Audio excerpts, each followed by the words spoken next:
Bangcwele siyakwazi ukwenza izinto zobungcwele sibe sisendaweni engcwele kodwa kukho izinto ezisilahlayo ezingamabala angcolisa izambatho zethu fana nento bana uthi ushumayela ume ngaphambili kumkhombe wokushumayela kumkhombe wokudlulisa umyalezo ebandleni kube kukho into ekulahlayo efana noba ufake into ezawuveza ingalo zakho ngaphandle kuze kuthi ezingalweni zakho kubekho ithathu evelayo athi umuntu ofundela izwi elithetha ngethathu abone into bana into ethathu yakulahla imessage ozanayo umyalezo ozanawo angakwazi ukwamkela angakwazi ukuthatha nento bana umuntu athi efunde malunga nokuhlonipha uThixo nokwambatha uba abantu bambathe bungaveli izinto ezifana nengalo umuntu onjalo athi ngelo lizwi ufumanise ba lonto iyakulahla kuye libala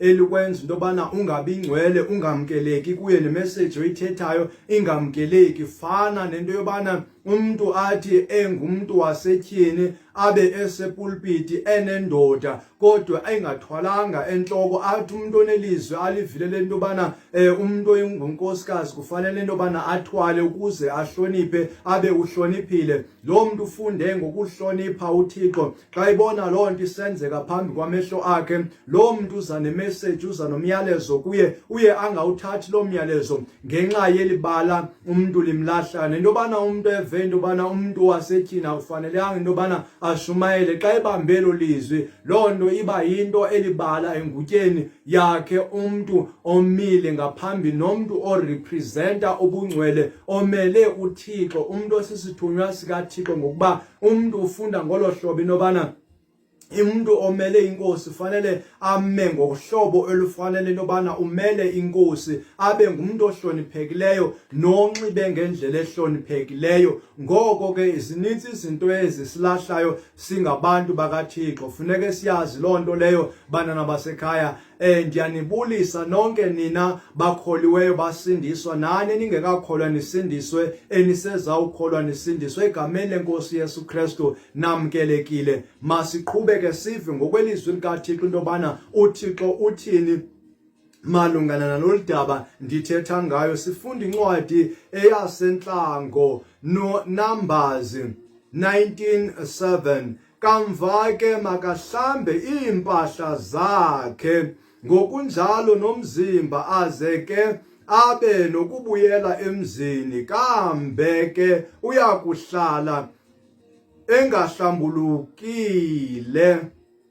engahlambuluki kude kuhlwe ngamazwi kaThixo lelizwi likaThixo eli lisicacisela into eyayisenziwa ngabapristi ke apha xa begqiba kudila nomuntu othe waba ngumuntu ongcolisekileyo into emngcolisile emenze waba nomlaza kufanele into bana ke ngoku bathi ke bahlambe naxa egqiba ukuyenza idini lesono fanele ahlambe impahla zimpahla ke ezazenziwe apha emhlabeni ezi zimpahla ezingumzekeliso umfanekiso ngqondweni kwezinto ezikhoyo ezulwini izinto zikamoya engezizo izinto zenyama ungakhathazeki kakhulu ngelizwi ndilifundileyo ndifuna uqonde insusa yalento ndithetha ngayo yezambatho ezingcolayo ezifuna ukuhlanjwa bebezihlamba ngamanzi kodwa qaphela nansi into emveni kwabezihlambile bebengahlambuluki balinde kude kutshone ilanga bebehlambuluka la kuba litshonile ilanga nangona bezihlambile ingubo bayihlamba imizimba bebehlala imini yonke bengahlambulukanga ngoko ke lonto iyasixelela into yobana kubalekile ukuhlamba izinto zethu zasebungcweleni esisebenza ngazo ebungcweleni ukuze samkeleke phambi kobuso bukaThixo naphambi kobuso babantu yilento lisithi lizwi wayethi ke uDavide abe nokwamkeleka phambi kobuso kaThixo, amkeleke naphambi kwabantu ngenxa yento kwakungekho sizathu, kungekho bala limngcolisayo phambi kwaThixo nabantu bemamkela. So ke ibala elisezimpahleni zethu yiloo nto ke ngoku elenza into yobana ke ngoku singamkeleki, nento esiyithethayo ingamkeleki ebantwini. Libala elisingcoliswayo, yinto esilahlayo ebungcweleni esenza singabi ngcwele. Loo nto leyo ngokwezimo neemfundiso abantu abanazo, yiloo nto fanele into yobana siyihlonele into yobungcwele, siyiqalele, siyijongisise, sithi siyenza into sibe siqonda uba ayikho into esilahlayo. Siyeke uba sibe don't or I don't care, abantu abangenandaba uba abantu bathini. Ngelo xesha zibe zikhona izinto ezibalahlayo ngenxa yento yobana besebenzisa inkululeko. Athe masingayisebenzisi inkululeko, siyisebenzisele ekuthini ke ngoku isusa udumo kuThixo loo nto, kodwa funeka simnike udumo uThixo sikuloo nkululeko. Kangangoba kukho izinto ofanele uba singazenzi ngoku sazi uba sikwinkululeko yazo ngenxa yabantu abathile, ukuze sizuze abantu abathile. Ngaloo nto ke yiloo nto wayesitsho uPaul esithi kwaba abangalukanga nam ndifike ndibe ngongalukanga, kwabelukile nam ndiba ngumntu owelukile. Ndithi ebantwini abangamaJuda nam ndibe ngumJuda, ebantwini abangengomaJuda nam ndingabi nguye umJuda, ebantwini abafundileyo ndibe ngumntu ofundile, ebantwini abangafundanga ndibe ngumntu ongafundanga. Ngani? Ngenxa yento yobana ewe inkululeko yona sinayo, kodwa siyisebenzisele inkululeko uba ize inkululeko esikuyo ivimbele abantu babangezi uzongena embusweni kaThixo. Ngaloo nto ke masiqhube sive elinye ilizwi lithetha ngokuhlanjululwa kwezambatho. Isityhilelo, iRevelation 7:14, mhlekazi kwazi wena, yona yathi aba bantu ngabo baphume kwiinxwaleko zengcindezelo, bazihlambile zamhlophe iingubo zabo ngamandla egazi lexhwane. Lilizwi elifumaneka kwincwadi yesityhilelo. Elo lizwi ke liyisisambulo senkosi enguYeshua HaMashiach, uYesu Kristu, apho lixela khona abantu ababenxibe iingubo zabo ezimhlophe. Into ebalulekile apha, iingubo zabo kuthiwa bazihlambe ngegazi, ngamandla egazi lexhwane, uYesu Kristu ligazi lakhe. Kulapho ke sihlamba khona iingubo zethu, ngoba kaloku namhlanje iingubo zethu ayizizo iingubo ezi zalapha emhlabeni ezenziwe ngezandla zabantu, kodwa ziingubo ezenziwe ezulwini, hayi ngezandla zabantu. Ziingubo zakwamoya oyingcwele, ziingubo zasemoyeni zesimoya esizinxibayo sakuba sisindiswe, sakuba sikholiwe ngobungcwele, ziba mhlophe ngegazi likaYesu, ziba mhlophe. Uyabona ke isepha ithi yakufakwa emanzini iwangcolise amanzi, kodwa yeyona egutyululayo izinto ezingcolileyo, isuse amabala. Zize zithi zonke into ezihlanjwe ngesephu zidingwe into yobana zipulwe ukuze zibe clean, zipulwe ngamanzi aclean, kukhutshwe ke ngoku isephu nokungcola.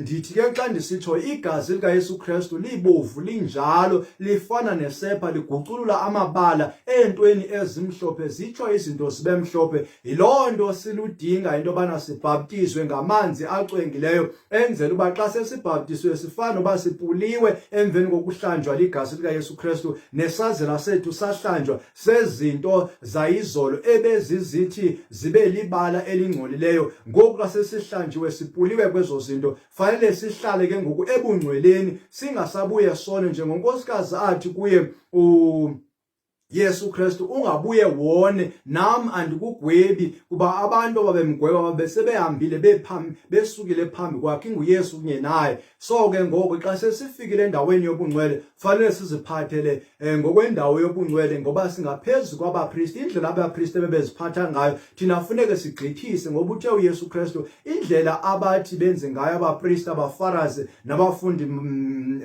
zibhalo, ababhali, senze ukwedlula bona. Uba sithanga senze ngokwedlula bona, siyawubeke asufanelanga umvuzo, ngoba kaloku umuntu uvuzwa ngokomsebenzi wakhe awuqasheleyo. Kodwa umuntu xa esede wenza ngapha komsebenzi awuqasheleyo, kulapho ke ngoku athi ke adinge into yobana ke ngoku enzelwe into, ngoba wenze ngapha komsebenzi awunikiweyo. Singabantu ke bokwenza imisebenzi engapha kwemisebenzi esinikiweyo nguThixo, ngoba singabantu bokuzuza abantu bakaThixo, sibazuzele kumbuso kaThixo. Loo nto ifuna ke ngoku sizihlambe ingubo zethu zakwamoya ngobungcwele, ngokusuka ezintweni ezithi ke zisenze sibe namabala. Loo nto siyawuyenza ngokwethembeka kuYesu Kristu, nokumamela amazwi kaKristu, nokuziphatha ngendlela kaKristu, noba samkela ingqondo yayo kuKristu uba ibe kuthi ngaphakathi. Funda ilizwi endizawuvala ngalo lokugqibela kwincwadi yesishilelo, iRevelation 3:4. Phofu unabantu abambalwa eSadesi abangazingcolisanga bona izambatho zabo, bohamba bevathe ezimhlophe kunye nami, yaye ibafanele loo nto. Uyayibona ke le nto inobana aba bantu bahlambe ingubo zabo ngokuba aba bantu bangazingcolisi eSadesi. Loo nto ithetha uba kuyenzeka inobana uhlale ungazingcolisi ingubo zakho njengoba abanye abantu bezingcolisa nje ingubo zabo, kodwa wena ubuye ungazingcolisanga ngoba ungafumaneki ubandakanyeka ezintweni ezenza uba ungabi ngcwele, ezenza uba ube nebala, elenza uba ungamkeleki ebantwini. Nemeseji yakho ishumayelayo yeento zikaThixo, umyalezo wokusindisa abantu ngokwamabala akuphikayo ebungcweleni. Loo nto ke funeka siyiqonde uba xa sithi ke sizigcine sinjani, singazingcolisanga iingubo zethu zakwamoya esiya kuzinxiba ezulwini, elithi iBhayibhile sinezingubo ezisezulwini. Ezo ngubo yingubo yobungcwele, ibe khona ingubo yensindiso, zimhlophe zonke, zinde, zibe zithe tyaka ukuya phantsi, zithe tyaka uyofika ezandleni zethu, zezabapristi, zezabantu abakhulu, zizingubo ezinamabhanti atshoyo into yobana xa ufika kuloo ndawo ungumntu ohlobo loni, uyigenerali okanye ungumntu nje. Ngoba kaloku kukhona ingubo ezizawusohlula phakathi kweegenerali, abantu abaphetheyo, nabantu ke ngoko abangabantu nje ngokwezambatho zethu. Kodwa ke fanele sizigcine zimhlophe. Loo nto ithi ke siyawuhamba noYesu Kristu sizivathile ezo ngubo ezimhlophe, esithi ke loo nto isifanele ngoba sitheni? Asizingcolisanga iingubo zethu, ingumvuzo.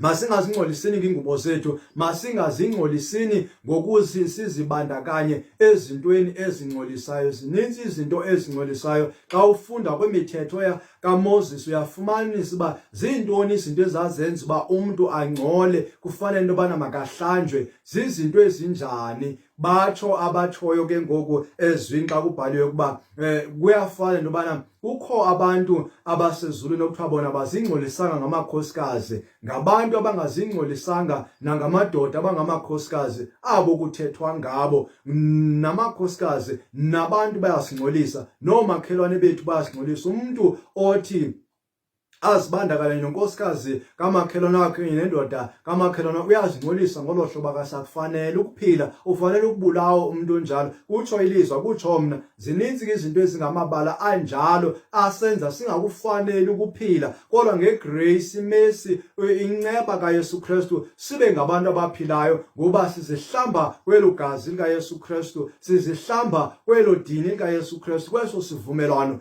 naye uYesu Kristu, unyana womntu, mntakasekhaya, mntakaThixo. Wena okwenzekayo into yobana ngexesha ndithetha nawe nje waphuma enkolweni yokusindiswa, wayeka ukuthandaza, wayeka ukuzinikela uThixo, wamncama uThixo, ndiyakucela buyela kuThixo ungakafi, lingekafiki ixesha lakho lokuba ufe. uThixo usakunike umzuzu woba uguquke, njengoba esithi ezwini lakhe kwisishilelo, uJezabheli ndimnikile ithuba loba makaguquke, kodwa kaguquka. Uthi ke kodwa into endizawuyenza, ndizamgulisa, ndimbeke ebhedini yokugula yena nabantu athi azibandakanye akrekreza nabo, bazi ibandla into yobana ndinguThixo onjani. Loo nto ithi ke ngobuyela kuThixo, ubuyisane noThixo, uthethelelwe izono zakho, ubuyele emkhombeni wokusindiswa endaweni ephephileyo. Xa ungakazani noYesu Kristu, xa ungakazi uzinikele kuYesu Kristu, lithuba eliguquka endleleni ohamba ngazo, wamkele uYesu Kristu ukuze usindiswe, ububone ubomi obungunaphakade obunguYesu Kristu, kuba yena uYesu Kristu ukuphila